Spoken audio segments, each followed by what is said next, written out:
So అంటే chatting వెతుకుతున్నారు ఎందుకు? అంటే అంత మీ ఫాదర్కి మాధురికి మధ్యలో ఉన్నటువంటిది అసలు ఈ చాటింగ్స్ని అంటే మొబైల్ మీ దగ్గరికి వచ్చిందా ఎట్లా? మేము మా డాడీ ఫోన్ ఉంటుంది కదా, వాట్సాప్ డివైస్ లింక్ అని ఒకటి ఉంటుంది, క్యూఆర్ కోడ్ స్కాన్ చేస్తే అది చేసాం. ఎందుకు అంటే ఏం జరుగుతుందో తెలుసుకోవాలి. చాలా మంది రూమర్స్, అసలు ఫస్ట్ మా మమ్మీ ఎన్నిసార్లు నాకు రూమర్స్ వస్తున్నాయి చాలా మంది చెప్పిన, నాన్న ఎందుకమ్మా అలా చేస్తారు, నాన్న చేయరు. మా డాడీకి అడిగినా కూడా మీ మీద ప్రామిస్ రా, నేను అలాంటివి చేయను రా అని చెప్పారు. చేయరమని మా మమ్మీ బాధపడుతుంది. బయట కూడా చాలా రూమర్స్, ఎందుకు ఒక క్లారిటీ ఉంటే సరిపోతుంది కదా అని డివైస్ లింక్ చేసాం. డివైస్ లింక్ చేసిన తర్వాత ఒకవేళ చాటింగ్స్ ఏమీ రాకపోతే మమ్మీకి చెప్తావు, అమ్మ ఏం లేదు, నువ్వు అనవసరంగా నువ్వేమీ మైండ్లో పెట్టుకోకు, చాటింగ్స్ ఉంటే మాత్రం ఖచ్చితంగా అమ్మ కోసమే స్టాండ్ అవ్వాలని నేను మా చెల్లి అనుకున్నాను. ఈవినింగ్ వరకు చూసాం, ఏం రాలేదు. సరేలే ఏం లేదు, అమ్మకి చెప్తాంలే అని అనుకున్నాం. నైట్ నుంచి స్టార్ట్ అయ్యాయి మెసేజ్లు. అక్కడి నుంచి లేదు, మమ్మీకే సపోర్ట్ ఇవ్వాలని ఫిక్స్ అయిపోయింది. ఆ విధంగా ఇది ఇందులో ఏముందంటే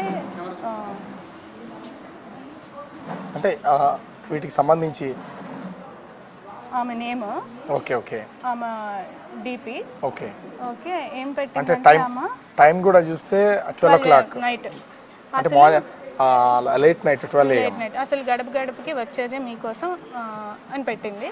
ఏంటి యాటిట్యూడ్ అని డాడీ పెట్టారు. అండ్ మోస్ట్లీ నాకు నీ స్మైల్ చాలా ఇష్టం, నవ్వితే బాగుంటావు, చాలా చాలా హ్యాండ్సమ్, ఇలాంటివి ఆ ఫ్రెండ్స్ మాట్లాడేవి. ఇలాంటివి ఇవి ఫేక్ ఎలిగేషన్స్. ఆమె చాటింగ్ చేసింది. ఇంకోటి కూడా నేను చెప్తాను మీకు.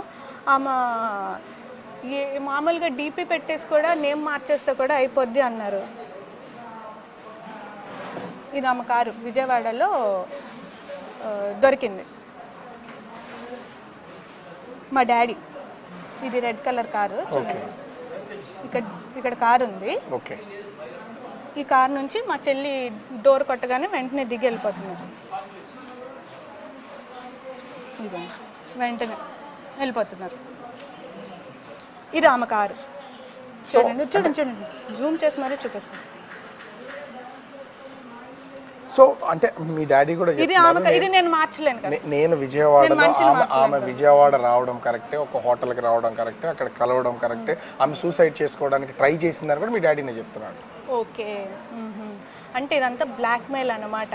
ఆమె సూసైడ్ చేసుకున్నాకే మా డాడీ ఆమెకి తోడుగా ఉంటానని చెప్పారని ఆమె ఒక ఇంటర్వ్యూలో కూడా చెప్పారు. ఫస్ట్ ఈ సూసైడ్ కాదు, ఇప్పుడు కూడా తోడుగానే ఉంటానని చెప్తున్నారు. ఆమె నా ఫ్యామిలీ వల్ల, అంటే దువ్వాడ వాణి వల్ల ఆమె పిల్లలు అంటే అత్తమామలు వదిలేశారు, తల్లిదండ్రులు వదిలేశారు. ఇవాళ పిల్లలు కూడా అనాథలుగా మారిపోతున్నారు పరిస్థితి. సో నన్ను అందరూ వదిలేసిన టైంలో నాకు మాధురి తోడుగా ఉంది కాబట్టి ఇప్పుడు నేను ఆమెకు తోడుగా ఉంటానని చెప్తున్నారు. ఎవరు సార్ వదిలేశారు? నేను ఆల్రెడీ మీకు ఇందాక స్టోరీ చెప్పాను. ఆయన వెళ్ళిపోతే మా మమ్మీని నేను పిలిచాను. ఆ సందు చూసుకొని ఆయన బయటికి వెళ్ళిపోయి ఈ సీన్ అంతా క్రియేట్ చేశారు.